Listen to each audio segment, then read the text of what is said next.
안녕하세요. 저는 이제 30대 후반이 된 여성이랍니다. 저와 잠시 인연이 닿았던 어떤 사람들에 대해 오늘 이야기를 해드리려고 해요. 남편과 저는 만남이 많은 배드민턴 동호회에서 만나게 되었어요. 남편이 먼저 적극적으로 접근해왔죠. 남편은 두 형제 중 맏아들이라고 했어요. 동생은 일찍이 캐나다로 이민을 갔다고 하더군요. 저는 엄마 아빠 슬하에 단 하나밖에 없는 외동딸이었고요. 결혼할 당시 남편은 대학을 나와서 이름만 대면 알만한 회사의 사원이었고 저는 고등학교를 나와서 취직하게 된 작은 기업에 이직 없이 계속 다니고 있던 중이었어요. 남편은 반듯한 외모에 착실해 보이는 사람이었답니다. 우리는 빨리 연인 사이로 발전했고 서로에 대해서 이런저런 이야기를 터놓는 사이가 되었죠. 남편의 아버지는 튼실한 사업체를 운영하시는 분이었고 그리고 집도 강남에 있는 넓은 아파트에서 살고 있다고 했어요. 사실 남편의 이런 집안 사정에 대해 들었을 때 저는 어쩔 수 없이 약간 주눅이 들었어요. 왜냐하면 저는 고졸 직장인에 저희 아버지는 택시기사로 평생을 보내오신 분이었기 때문이었죠. 약간 주눅이 든 것은 사실이지만 저는 저희 집 형편이나 아버지의 직업에 대해서 당당했답니다. 아버지는 정말 성실하게 세상을 살아오신 분이었어요. 저와 엄마는 그런 아버지 덕분에 아주 부유하지는 않아도 남루하지 않게 살 수 있었죠. 아무튼 시쳇말로 조건이 좋은 사람이 고졸의 집안 사정도 아주 평범한 저에게 적극적으로 접근해오니 약간 의외라는 생각도 들었어요. 하지만 진실하게 접근해오는 이 사람이 마음에 들었답니다. 사귄 지 약 1년쯤 되었을 때 남편이 제게 프로포즈를 했죠. 시댁에 인사를 가보니 제 생각보다 더 부유한 집안인 것 같았어요. 땅값도 집값도 비싸다는 서울 강남에 있는 넓은 아파트가 남편의 집이더라고요. 반대를 하시지 않을까 걱정도 했지만 의외로 큰 반대 없이 우리는 결혼에 골인했답니다. 결혼 준비 중에 우리 엄마가 예비 시어머니를 만나서 신혼집 이야기를 하게 되셨다죠. 그런데 생각보다 남편의 저축이 많지 않더라는 것이었어요. 그리고 시댁에서도 신혼집 마련을 위해 예상보다 훨씬 적은 돈밖에 도움을 주지 못하셨죠. 현금이 많지 않다고 하셨어요. 남편이 버는 돈도 모두 시아버지의 사업에 재투자를 한다고 했죠. 그래서 우리는 방이 2칸 딸린 작은 연립에서 친접 살림을 시작했답니다. 참, 저희 친정 이야기를 좀 해드리고 넘어가야겠어요. 사실 우리가 결혼하기 얼마 전에 시골에 계시던 할아버지가 그만 뇌졸중으로 돌아가시고 말았었죠. 그런데 장례식까지 모두 치른 후 정말 깜짝 놀랄 만한 일이 벌어졌어요. 안녕하십니까. 최재영 씨의 유언을 집행하기 위해 찾아왔습니다. 변호사 서문수라고 합니다. 할아버지의 유언을 집행한다니 처음에 우리 식구 모두가 무슨 뜻인지 못 알아들었죠. 최재영 씨가 아드님 최일선 씨 앞으로 고향에 있는 땅과 서울, 경기권의 땅, 그리고 상가 건물 2채를 상속하셨습니다. 변호사라는 사람이 말하는 할아버지와 아버지의 함자는 분명히 맞는데 내용이 영 이해가 가지 않는 것이었어요. 할아버지는 농사를 평생의 천직으로 알고 사셨던 분이었거든요. 이런 정도의 재산을 모으실 만한 처지가 아니셨어요. 변호사에게 물어보니 오랜 기간 동안 꾸준히 투자를 해오셨던 것 같다고 하더군요. 아무튼 그렇게 해서 아빠는 생전 처음으로 남들이 부유하다고 할 만한 사람이 되셨죠. 그리고 엄마와 의논하시더니 그 재산은 역시 할아버지의 뜻을 받드는 데 쓰는 것이 좋다고 결정을 내리셨어요. 농사를 천직으로 하셨던 할아버지의 뜻에 따라 택시기사 일을 그만두시고 고향에 내려가서 농장과 목장을 크게 확장하시겠다는 것이었죠. 아빠는 타고난 성실함을 바탕으로 열심히 일하셨고 농장과 목장은 그런 아빠의 손을 타고 성장을 거듭했답니다. 아빠의 고향과 인근 도시들에서는 아빠가 경영하시는 목장에서 생산되는 한우가 인기를 끌고 있었어요. 깨끗한 것만을 먹여서 잘 키운 한우, 맛이 좋을 수밖에 없었죠. 이제 곧 서울에 판로를 개척해야겠다는 생각도 가지고 계셨답니다. 아무튼 친정에서 겪은 뜻밖의 횡재에 앞으로 가족 모두 웃는 날만 가득할 줄 알았는데 결혼한 지 얼마 안 돼서 저와 시부모 사이에 조그마한 갈등이 생기기 시작했죠. 처음 만난 시모와 시부 모두 인상이 서글하신 분들이었죠. 그래서 솔직히 결혼 전엔 이분들과의 고부 갈등은 없을 줄 알았습니다. 예, 집에 김치가 떨어졌구나. 집에 와서 김치 좀 담가 놓고 가거라. 그리고 네 아버지가 해물 넣고 부친 부추전을 아주 좋아하신다. 온 김에 그것도 좀 해놓고. 결혼하고 나서도 직장 생활을 접지 않고 있던 저였어요. 반드시 제 손을 빌리지 않아도 될 일을 가지고 시어머니가 저를 불러대기 시작한 거였죠. 나는 원래 손이 약해서 물일을 잘 못한다. 데리고 있던 아줌마가 있었는데 이제 그 아줌마도 늙었는지 영 옛날만 못해서 내보냈어. 아직 새 사람을 못 찾았다. 그동안은 네가 수고를 좀 해야겠구나. 제 직장과 시집은 그리 가까운 거리는 아니었답니다. 하지만 시어머니가 결혼 후 처음으로 제게 시키는 일이었어요. 단칼에 못 가겠다고 할 수가 없어서 바리바리 시장을 봐서 시집으로 갔죠. 정말 시어머니는 손 하나 까딱 안 하더라고요. 저 역시 엄마 슬하를 벗어난 지 얼마 되지 않은 사람이라 이런 일이 익숙하지 않은 때였어요. 시어머니에게 묻고 물어서 간신히 김치를 담그고 부추전을 부쳐놓고 집에 돌아왔답니다. 남편이 먼저 들어와 있었기에 약간 불평을 했어요. 어머니가 갑자기 집에 와서 김치 담그라고 하시고 전 부치라고 하셔서 이제 왔어. 그런 정도는 어머님이 하셔도 되는 일일 텐데. 퇴근하고 바로 오라고 하셔서 여태 앉지도 못하고 일하다 왔어. 그럴 수도 있지. 우리 엄마 원래 몸이 약해서 그런 일 잘 못해. 네가 많이 도와드려야 될 거야. 엄마가 그런 일을 많이 안 해보셨거든. 솔직히 남편한테서 얼마나 고생이 많았느냐, 힘들었겠다. 이런 대답을 기대했던 저는 실망을 할 수밖에 없었답니다. 피곤하기도 하고 해서 그날은 그냥 그렇게 넘어갔어요. 그런데 시어머니의 이런 요구는 이후에도 계속되었답니다. 심지어 시집에서 키우는 강아지를 애견 미용실에 데리고 가서 미용시켜 오라는 요구도 있었다니까요. 이번에는 시모에게 직장인인 제 상황을 다시 상기시키고 그러지 말아달라는 말을 해야겠다고 생각했죠. 시집에 가보니 어머니는 한가하게 매니큐어 칠을 하고 있더라고요. 그러니까 바쁜 일도 없으면서 직장을 다니는 저를 굳이 불러서 일을 시키는 것이었죠. 어머니, 이런 말씀 죄송해요. 하지만 저 직장인이에요. 퇴근하고 나서 바로 집에 가서 저녁 준비까지 해야 해요. 그런데 이런 일로 예고도 없이 부르시면 제가 주부로서 살림을 제대로 이끌어갈 수가 없어요. 어머니, 죄송하지만 사소한 일은 어머님께서 직접 하시고 좀 힘들다 싶은 일은 미리 좀 말씀해 주세요. 이런 저의 말을 들은 시어머니가 그야말로 불같이 화를 내는 것이었어요. 아니, 시집 온 지 얼마나 됐다고 새 며느리가 시어머니한테 말대꾸냐? 어른이 이래라 하면 다소곳이 네 하고 할 일이지. 가타부타 토를 달아? 역시 사람은 배우고 봐야 하는 일이로구나. 거기다 안 봐도 너네 집안 가정교육이 어떤 수준인지는 잘 알겠구나. 제대로 다 다시 배워야겠어. 저를 가지고 뭐라고 하는 것은 참을 수도 있었죠. 하지만 가정교육까지 들먹인다는 것은 결국 우리 부모님이 잘못했다는 말이잖아요. 제가 또 참지 못하고 시어머니에게 말했어요. 어머니, 저희 엄마 아빠 가난하게 살아오셨지만 남한테 손가락질 안 받고 사신 분들이시고 저도 자라면서 그런 부모님 밑에서 남들한테 가정교육 못 받았다는 소리 안 듣고 자랐어요. 저희 부모님에 대해서까지 말씀하시는 것은 좀 듣기 어렵네요, 어머니. 어머니가 대노하신 것은 물론이고 이 문제를 가지고 우리 부부가 대판 싸움이 붙었죠. 어디다 대고 버릇없이 시어머니 욕이야, 욕이. 너희 집안에서 너를 그렇게 가르쳤냐? 한 번만 더 우리 엄마에 대해서 험담이 나오면 그때는 내가 안 참을 줄 알아? 정말 어이가 없기도 하고 서럽기도 하더라고요.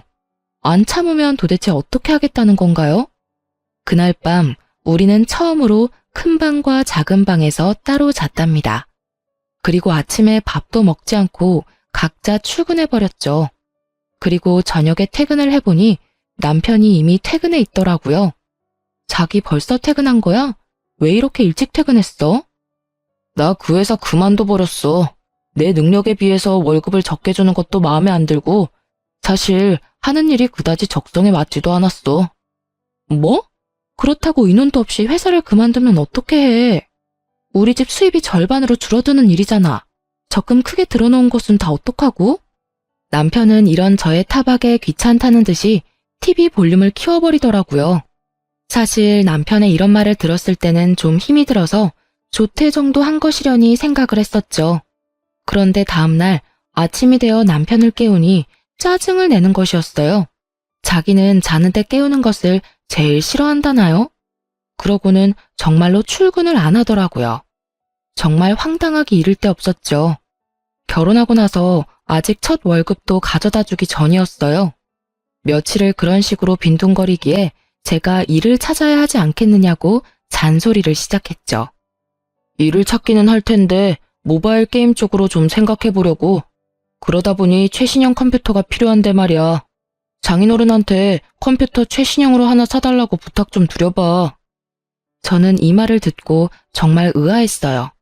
갑자기 우리 집에다가 최신형 컴퓨터를 사달라고 하라니요. 제가 당황해서 뭐라고 대답을 못하고 있자 제 취업을 위해서니까 처가에 간절하게 부탁해보라는 것이었어요.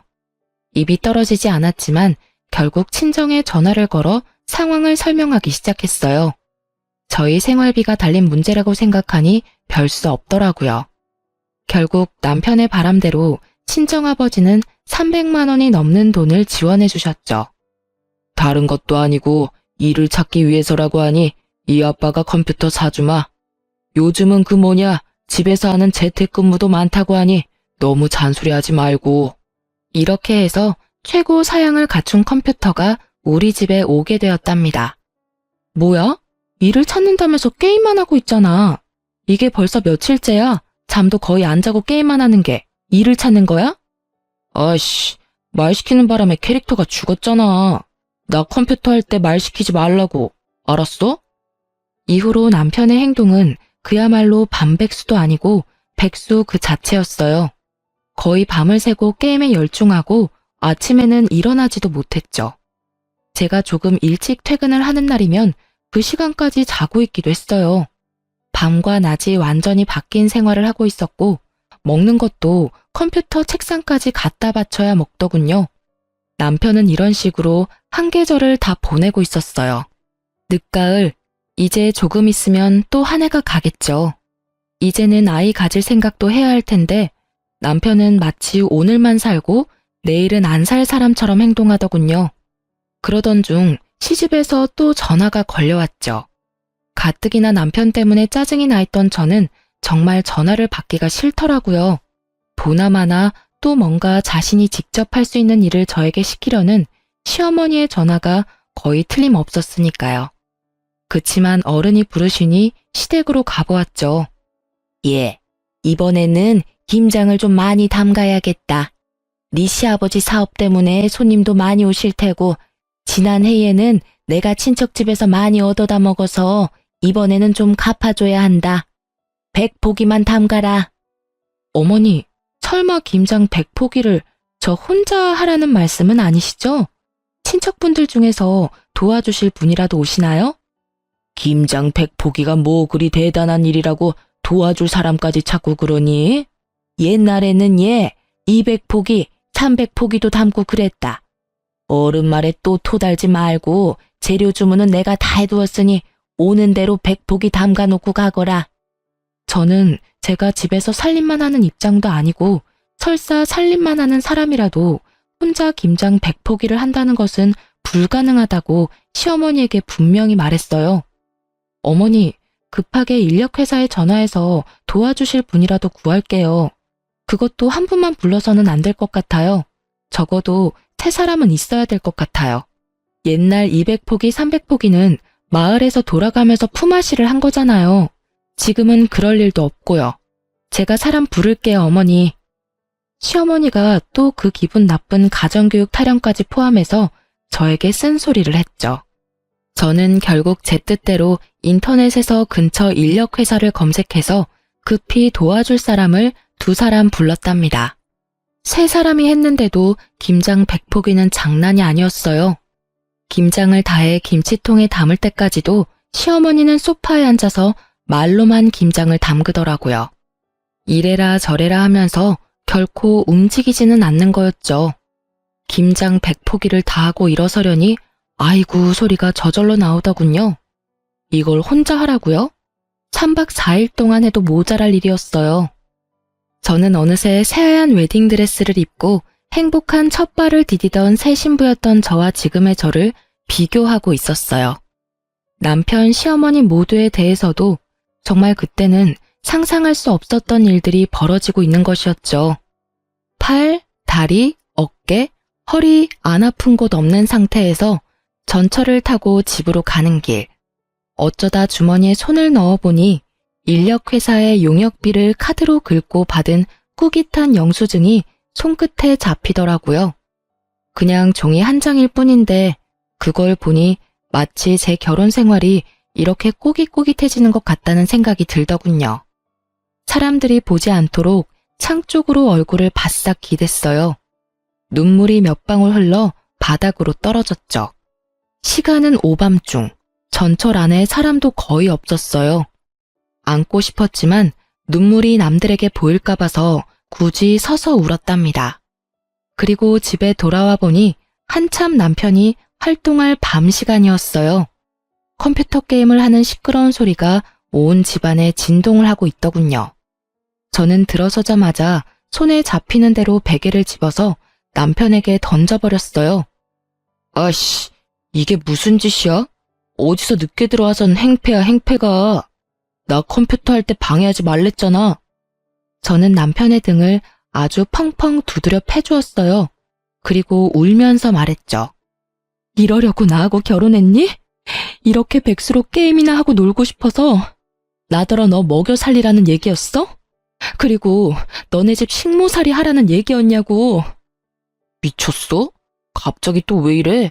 먹여 살렸으면 1년을 먹여 살렸어, 2년을 먹여 살렸어.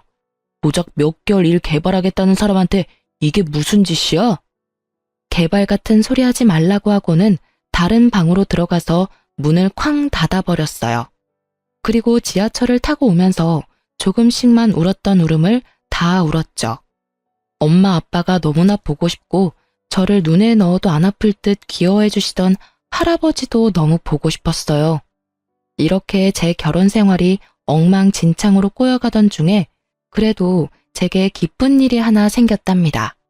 그것은 아빠가 서울에 오실 일이 많아졌다는 것이었어요. 아빠가 한우에 서울 판로를 찾고 계셨는데 아주 유능한 유통업자 한 분을 알게 되셨다는 것이었죠. 일을 시작한 지도 오래된 사람이었는데 그동안 공급을 받던 공급자와 최근에 공급 계약이 끝난 상태였대요. 이 유통업자가 고향에 직접 내려와서 생산 과정을 모두 까다롭게 체크하고 맛도 보고 가더니 아빠와 공급 계약을 맺고 싶어 한다는 것이었어요. 아빠도 물론 이 사람이 얼마나 많은 판로를 가지고 있는 사람인지 꼼꼼히 알아보셨죠. 믿어도 좋을 사람이라는 판단이 서셨던가 봐요. 그래서 이 김 사장이라는 유통업자와 아빠가 계약을 맺었고 이제 우리 한우가 본격적으로 서울로 진출을 하게 된 것이었죠. 따라서 아빠의 서울 일이 많아졌고 저는 아빠를 좀 더 자주 뵐 수 있었죠. 이 녀석아, 왜 이렇게 여유였어? 회사 다니랴 살림하랴 바빠서 그런 거냐? 그리 힘들면 회사를 그만두는 것도 생각해보려무나. 마르긴요. 요 며칠 속이 좀 안 좋아서 밥을 좀 적게 먹었더니 그렇게 보이나 봐요. 회사를 그만두긴요. 언제부터 다닌 회사인데요. 굳이 저를 보겠다고 같이 올라오신 엄마가 말씀하시더군요. 자식에 대한 부모의 마음이라는 것이 얼마나 깊고 예민한지 그 말 한마디에 눈물을 훔치고 말았습니다. 너 김서방하고 사이에 무슨 일이 있지? 아니면 아이가 들어섰던가? 내 보기엔 아이가 들어선 건 아닌 것 같고 무슨 일인지 어서 이야기해봐라. 저는 엄마의 말에도 역시 아니라고 고개를 저었지만 그러는 사이에 제 눈에 어느새 눈물이 한두 방울 고여 있었나 봐요. 그걸 엄마가 또 놓치지 않고 보신 것이었어요. 엄마가 저를 계속 다그치셨죠. 결국 눈물이 터져버렸고 그간 있었던 일들을 모두 이야기할 수밖에 없었답니다. 엄마, 아빠, 나 어떡하면 좋아요? 김서방이 일할 생각을 전혀 안 해요. 게임 개발한다고 컴퓨터 사주신 걸로 그냥 게임에만 빠져 있어요. 그리고 시어머니도 애초에 생각했던 그런 분이 아니에요. 제 얘기를 다 들으신 엄마는 계속 울먹이는 저를 다독이셨어요. 아마도 김서방이 회사를 그만둔 지 얼마 안 돼서 허해서 그럴 수도 있다는 말씀이셨죠. 아빠 역시 그런 말씀을 하시더군요. 그렇다면 얼마나 좋겠어요. 하지만 저는 이미 남편과 시댁에 대해서 거의 반 이상 포기하고 있는 상태였답니다. 사람이 촉이라는 게 있잖아요. 잠시 저러다 말 것인지 원래 그런 사람인지 말이에요. 그런데 지금 제 눈에 남편과 시어머니는 원래 그런 사람이었어요. 아빠가 저를 다독이시면서 김서방을 만나서 잘 말해볼 것이니 마음 가라앉히라고도 하셨죠. 저는 그러지 마시라고 했어요. 제 속 하나 상하는 것도 기가 막혀 죽겠는데 아빠까지 속상하게 만들고 싶지 않았으니까요. 그렇게 아빠가 사주시는 맛있는 밥도 제대로 먹지 못한 채 엄마 아빠는 다시 고향으로 내려가셨고 저는 또 그 절망적인 우리 집으로 돌아왔죠. 남편의 컴퓨터 책상 주변에는 먹다 남은 음식들과 먹고 나서 싱크대에 갖다 놓지 않은 지저분한 그릇들이 잔뜩 쌓여 있더군요. 이젠 뭐 별로 놀랍지도 않았어요. 그리고 처음으로, 정말 처음으로 이혼이라는 단어를 떠올렸어요. 제가 보기에 남편은 결코 치유될 길 없는 구제불능이었거든요. 그리고 원래 제 계획은 빨리 아이를 가지려는 것이었죠. 그런데 이제 저는 남편 몰래 피임약을 사서 먹기 시작했답니다. 이미 각방을 쓰고 있긴 하지만 그래도 젊은 남녀가 한 집에서 지내니 혹시라도 무슨 일이 있을까 싶어서였어요. 걱정이 되신 엄마가 더욱더 자주 제게 전화를 하셨죠. 하지만 전화를 하실 때마다 기쁜 소식을 전해드릴 것이 없었어요. 저는 어떻게 하면 엄마의 걱정을 줄여드릴 수 있을까를 생각해서 상황을 오히려 축소하고 있기는 했죠. 그런데 부모를 속일 수는 없더군요. 드디어 엄마도 울먹이며 말씀을 시작하시더라고요. 도대체 김서방이 왜 그런다니? 네 시어머니는 또 왜 그러시는 거고? 결혼 전에 그렇게 멀쩡하게 보였던 사람들이 말이다. 겉모습이야 지금도 너무나 멀쩡하죠. 이렇게 엄마와 제 전화는 결국 눈물로 시작해서 눈물로 끝나는 일이 점점 더 빈번해지고 있었어요. 그런데 어느 날 걸려온 엄마의 전화는 저를 더 절망적으로 만들었죠. 네 아버지와 내가 이 얘기를 너한테 해야 하나 말아야 하나 밤새 의논을 했다만 아무래도 알고 있는 것이 좋겠더구나. 김서방이 다녔다던 회사에 네 아버지가 연락도 해보았고 사람을 사서 조사를 좀 해보신 모양이다. 그런데 그런 사람은 그 회사에 없었다고 하더라는구나. 이 얘기가 마치 꿈속에서 어울렁더울렁거리는 소리처럼 들렸어요. 윙윙 귓속을 맴돌더군요. 그리고 엄마에게 처음으로 이혼하고 싶다는 말씀을 드렸어요. 엄마도 단호하게 마음을 먹었던지 이제는 울지 않으시더라고요. 그리고 아버지가 한우 공급일로 그 김 사장이라는 유통업자를 만나러 곧 서울에 가실 것이니 만나 뵙고 자세한 이야기를 들으라고 하셨죠. 아빠가 서울에 오자마자 저를 먼저 찾아주셨더라고요. 그 김 사장이라는 사람과는 무지 사업 때문이 아니라 서로 고맙게 해준 것에 대해 술 한 잔씩 하려는 것이니 아빠하고 얘기를 좀 많이 하자는 말씀이셨어요. 아빠는 그날 유통업자 김 사장을 만나시고는 우리 집에 와서 주무셨어요. 남편의 그 꼴도 모두 보셨죠. 장인어른, 저 편의점 하나만 인수하게 해주세요. 정말 열심히 일해서 수연이 고생 안 시키겠습니다. 평상시에 일에 대한 생각이 없던 사람이 편의점을 차려주면 갑자기 일 생각이 생긴다든가? 그런 이야기는 내 생전 들어보질 못했네. 하다못해 밤에 대리운전이라도 하게. 안 사람 혼자 고생하고 있는데 왜 못한단 말인가? 자네 오토바이도 잘 탄다면서? 퀵서비스 일도 요즘은 꽤 보수를 주는 것으로 알고 있네. 아빠는 남편의 본색을 너무나 잘 꿰뚫어보고 계셨죠. 사실 아빠만큼 사람에 대한 이해가 깊은 분이 어딨겠어요. 반평생을 택시기사로 지내오신 분이었어요. 세상에 안 만나본 인간 부류가 없으시겠죠. 아마 거의 웬만한 철학자 못지 않으실걸요? 아빠가 돌아가시고 나서 남편의 표정이 아주 볼만하더군요. 아빠가 나가신 현관문을 뚫어져라 째려보고는 제가 듣고 있는데도 불구하고 자린고비 영감이라며 비난을 쏟아내기 시작했죠. 더 이상 싸우고 싶지도 않고 해서 그냥 놔두고 나와서 혼자 거리를 걸어 다녔어요. 그렇게 생각 정리한 다음 집에 들어와서 남편에게 단호하게 말했죠. 우리 이혼해. 자기하고 살고 싶은 생각이 없어. 아니, 자기라는 사람에 대한 희망이 없어. 그 어떤 기대도 없고. 이런 상태에서 결혼 생활을 지속하는 것은 자기나 나한테 도움이 안 돼. 우리 이혼하자. 남편이 갑자기 실실 웃기 시작하더라고요. 웃는 얼굴에 침 못 뱉는다는 말이 있지만 그 웃는 얼굴에는 정말 침이라도 뱉어주고 싶더군요.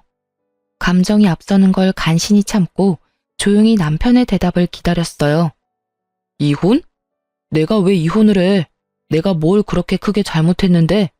바람을 피웠어. 그렇다고 마누라를 두들겨 패기를 했어. 아니, 고작 일 몇 개월 쉬고 있다고 이혼을 하면 세상에 이혼 안 한 사람 없을걸? 나 절대 이혼 못해. 그런 와중에 시어머니가 저를 또 호출하더군요. 전화를 받아보니 이번에는 집에 손님들이 오시기로 했다며 저더러 손님 대접을 요구하기 시작했어요. 정말 가고 싶지 않았지만 강요하다시피 오라고 하는 데에는 어쩔 수가 없더군요. 남편 꼴이 보기 싫어서 아주 일찍 집에서 나왔죠. 시집의 약속 시간보다 거의 1시간이나 빨리 도착하게 되었어요. 예, 너 이 시간에 웬일이니? 너 1시간이나 더 있어야 오기로 했었잖아. 아유, 우리 나중에 얘기해요. 우리 며느리가 너무 일찍 와서 말이에요. 이걸 어쩌나? 시어머니가 마침 어떤 손님과 얘기를 나누고 있었어요. 그런데 시어머니가 눈에 띄게 그 손님을 자꾸 밖으로 밀어내려고 하는 거였어요. 아유, 왜 이렇게 사람을 밀어요? 하던 얘긴 마저 해야지. 재계약 문제 어떻게 할 건지 아직 말 안 끝냈잖아. 집 재계약할 거예요? 아니면 나갈 거예요? 이분이 이게 다 무슨 말씀일까? 재계약이라뇨? 무슨 말씀을? 집? 재계약? 그러니까 뭔가요? 이 집이 재계약의 대상이 되는 그런 집이란 말인가요? 직감적으로 저는 이 집 역시 시집의 자가가 아니라는 것을 알아챘답니다. 집주인으로 보이는 사람이 떠밀려서 문 밖으로 내쫓기다시피 나가기에 제가 얼른 그 사람을 따라 나갔어요. 시어머니가 뒤에서 발을 동동 구르고 있더라고요. 그 집주인으로 보이는 사람에게 제가 며느리라서 어차피 재계약을 하시려면 제가 보증금을 도와드려야 한다고 거짓말을 했죠. 거짓말이라는 것을 정말 안 하고 사는 사람이었는데 필요한 순간이 되니까 그것도 술술 나오더라고요. 그 사람의 말인즉 보증금 7천만 원, 월세 300만 원에 새들어 살고 있다는 것이었어요. 사실을 확인하고는 시댁으로 다시 들어갔죠. 역시 또 시아버지의 사업에 재투자를 해야 해서 집을 팔아서 이렇게 됐다며 제가 먼저 물어보지도 않았는데 술술 설명하는 것이었어요. 그놈의 재투자는 무슨 만병통치약인가요? 무슨 일이 있을 때마다 튀어나오니 말이에요. 어머니, 사시는 곳도 강남 아니면 못 사시겠던가요? 하긴 저희 집에서 농사지어 올려보내신 음식물 쓰레기 봉투에서 발견한 적도 많이 있었어요. 서울에서는 구하지도 못할 음식들이었다고요. 제가 서러워서 말씀드리지 않고 넘어갔지만요. 그랬어요. 저희 집에서 농사 지은 것들이라고 제가 시집에 가져다 주니 시어머니가 그대로 쓰레기 봉투로 직행시키더군요. 제가 얼마나 마음이 아팠던지요. 그때 시어머니가 말하기를 강남 백화점에 식품관만한 곳은 없다고 했었죠.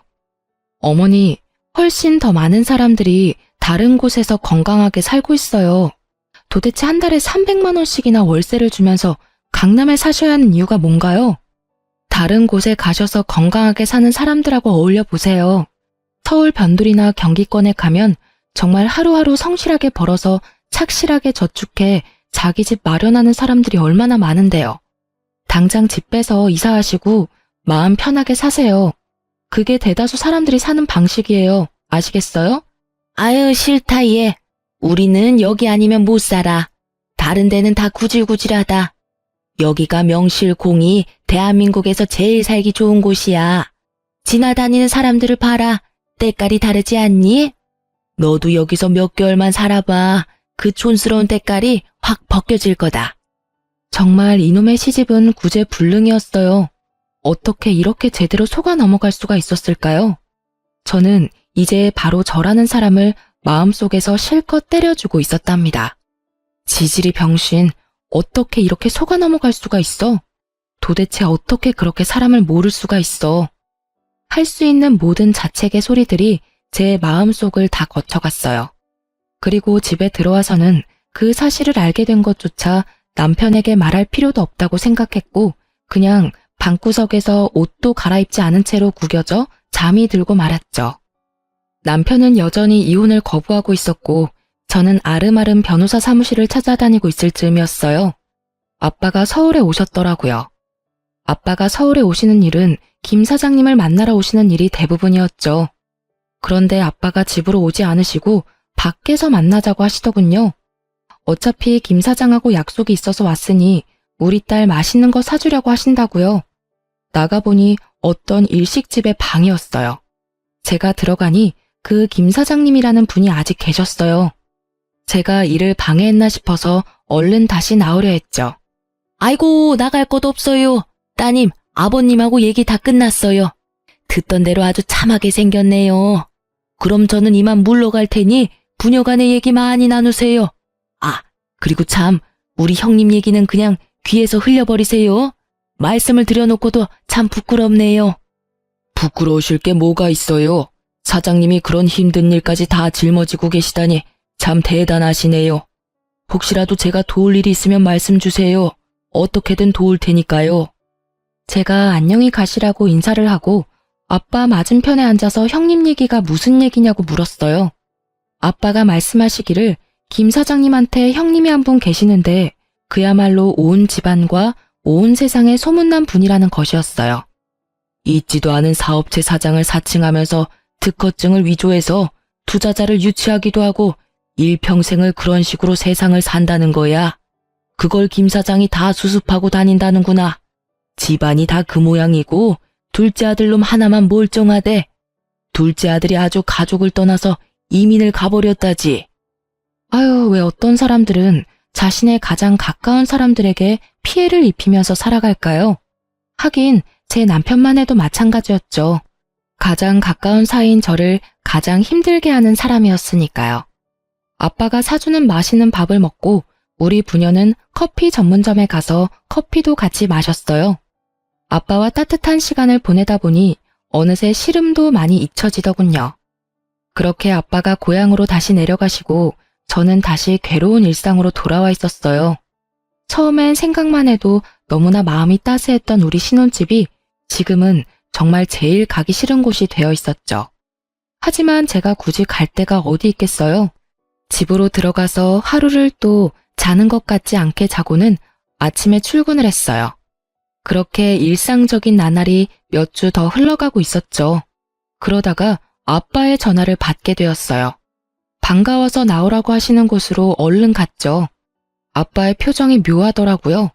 상당히 분노에 차 계시는 것 같기도 했고 또 저를 너무나 가엾게 바라보시는 것 같은 복잡한 표정이셨답니다.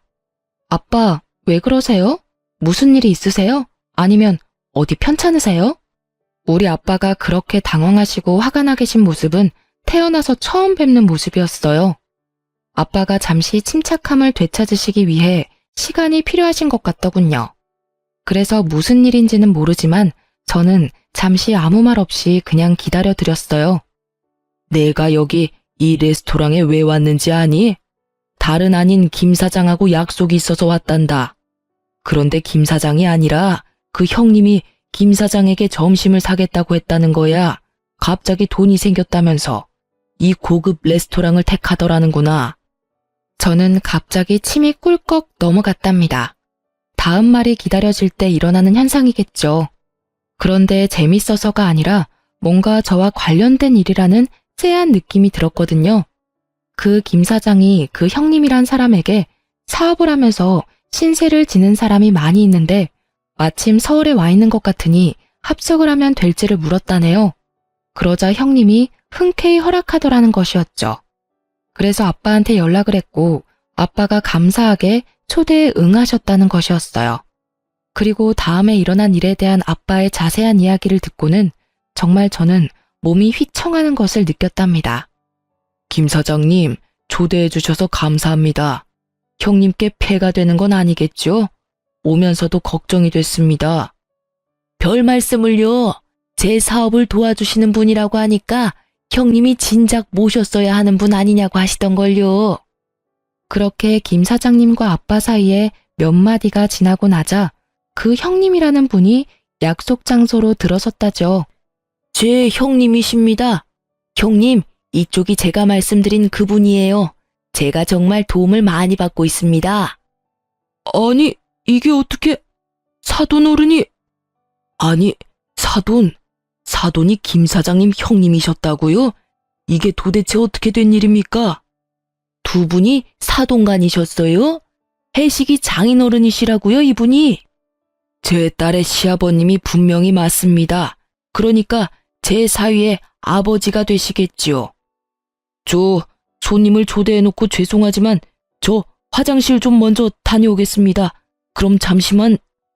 그렇게 그 형님 된다는 분, 아니 제 시아버지가 화장실에 간다고 나가놓고는 안 들어오더라는 것이었죠. 김 사장님이라는 분이 형님을 찾으려고 자리에서 일어섰지만 아빠가 말리셨다는 것이었죠. 아마 이미 멀리 가셨을 것이라고요.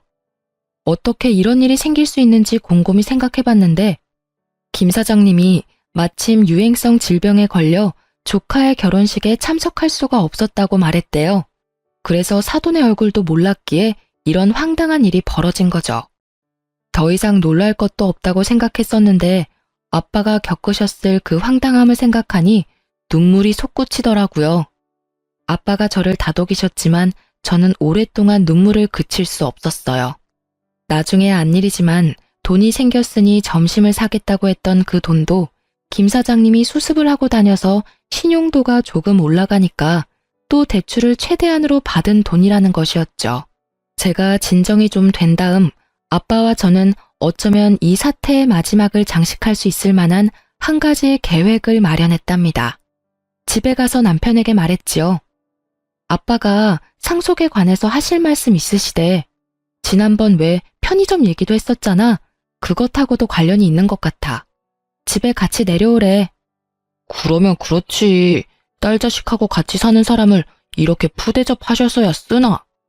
다른 놈들은 훨씬 못한 집으로 장가를 갔어도 다들 사업 하나씩은 처가에서 차려봤더구만. 다음날 남편과 저는 할아버지가 일구시고 지금 아빠가 관리하고 계시는 고향의 농장으로 내려갔죠. 부모님이 마루에 찻상을 준비해놓고 우리를 기다리고 계셨어요. 장인어른, 안녕하셨습니까? 이제야말로 마음을 바꾸신 거죠? 제가 절대로 수연이 고생 안 시킨다니까요. 지금까지도 실컷 고생시켰네. 더 고생시키면 안 되지. 그리고 이혼은 무슨 이혼인가? 결혼한 지 얼마나 되었다고. 어떤 애비가 딸 자식 호적에 줄 가는 걸 바라겠나? 자네, 우리 수연이 사랑하나? 남편의 표정이 싱글싱글해지고 있었어요. 어릴 때 학교에서 빵과 우유를 간식으로 나눠준 일이 있었죠. 한참 줄을 섰다가 빵을 받은 아이의 얼굴에서 순수함을 뺀 얼굴이 지금 남편의 얼굴 표정이었답니다. 그럼요, 장인어른. 제가 수연이를 안 만났으면 정말 어떻게 살았을지 모르겠습니다. 수연이가 저보다 어리지만 더 어른스럽다니까요. 수연이를 안 만났으면 굶어 죽었겠지. 그렇게도 일하는 것이 싫으니 말이야. 그리고 자네 같은 사람하고 살다 보면 철이 더 일찍 들어버려서 어른스러워지기 마련이라네. 아빠가 드디어 마지막 스트라이크 불을 던지셨죠. 나는 말일세, 이 농장하고 목장을 내 아버님의 뜻에 따라서 키워왔네. 나중에도 아버님의 뜻에 따라서 처분할 생각이야. 요즘 젊은 사람들 너무 농사를 기피하고 있어. 영농 후계자를 양성하는 기금으로 사회에 환원할 걸세. 자네가 우리 수연이를 사랑한다고 하니 여기 와서 10년만 열심히 일하게나. 그러고 나서 영농 후계자 양성 기금으로 기부하고 남는 것이 있다면 자네를 줌세. 그러니 이혼은 생각하지 말게나. 뭐라고요? 이 똥냄새 나는 데서 10년을 일하라고요? 그것도 기부하고 남은 중에서 준다고요? 지금 장난하시는 겁니까? 농담이시죠? 나순 밥 먹고 왜 쉰소리를 하겠나? 나 아침에 찬밥 안 먹고 새로 지은 밥 먹었다네. 남편이 드디어 본색을 드러내더군요. 좀 데리고 놀려다 아버지가 한 재산 물려받았다고 하기에 외동딸이라 뭐가 좀 있을 줄 알았지. 완전히 똥 밟았네. 딸 자식 호적에 줄 가는 거 바라지 않는다면서요. 편의점 하나 정도 내주셨으면 호적에 줄 갈 일 없었잖아요. 이혼해줄게. 이혼해준다고. 편의점을 덕 갖다 바쳤으면 호적에 줄이 가는 것이 아니라 인생 전체에 줄이 갈 것 같아서 자네가 편의점 얘기 꺼냈을 때 내가 안 된다고 한 거였네. 남편이 연신 퇴퇴거리며 재수없다는 표정을 굳이 감추려고도 안 하더군요.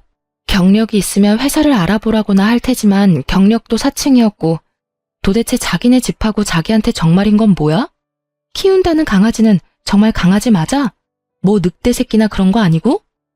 우리 아빠 평생 택시기사로 성실하게 일하셔서 서울에서 우리 살던 집 마련하셨었어. 강남의 그 아파트하고 비교할 수도 없는 궁전 같은 우리 집이었지. 지금도 아빠는 고용인들하고 똑같이 밖에서 일하시면서 할아버지의 뜻을 받들고 계셔. 세상과 맞서서 이렇게 성실하게 살아갈 용기는 없는 거야? 그리고 이렇게 세상의 구석으로나 숨어 다니겠다는 거야? 나는 세상의 밝은 곳에서 살고 싶어. 다행히 이혼에 대한 뜻이 맞은 것 같으니 재판까진 안 해도 되겠네. 그리고 잠시 내 남편이었던 사람이라서 진심으로 위해서 하는 말인데 세상의 밝은 곳으로 나와. 그래서 당당히 태양을 마주보라고. 그러지 않은 이상 인격이 바닥을 때리는 그런 사람들하고는 이제 인연 끝이야. 다시는 보고 싶지 않아서 이혼 도장도 변호사가 받으러 갈 거야. 그럼 잘 가.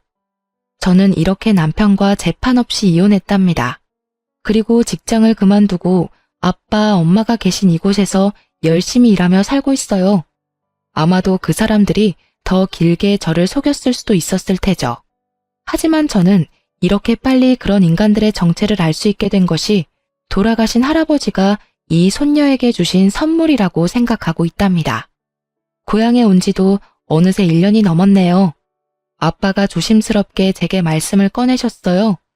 아빠와 거래하고 있는 농장 대표가 저를 보시고 며느리감으로 탐을 내신다고요. 하지만 저는 아직 이혼의 상처를 못 씻고 있답니다. 그래서 결혼이 부담스러운 상태예요. 하지만 빨리 상처를 잊어야 하겠죠. 그 거래처 대표의 아들은 제가 한 번 이혼한 것을 알고 있지만 우리 부모님과 저의 됨됨이를 알고 있기 때문에 자신이 적극적일 수밖에 없다고 하고 있어요. 서두르지 않으려고요.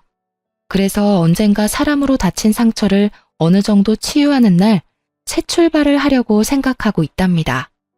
지금까지 제 기막힌 이혼 스토리 읽어주셔서 감사합니다. 다들 좋은 하루 되세요.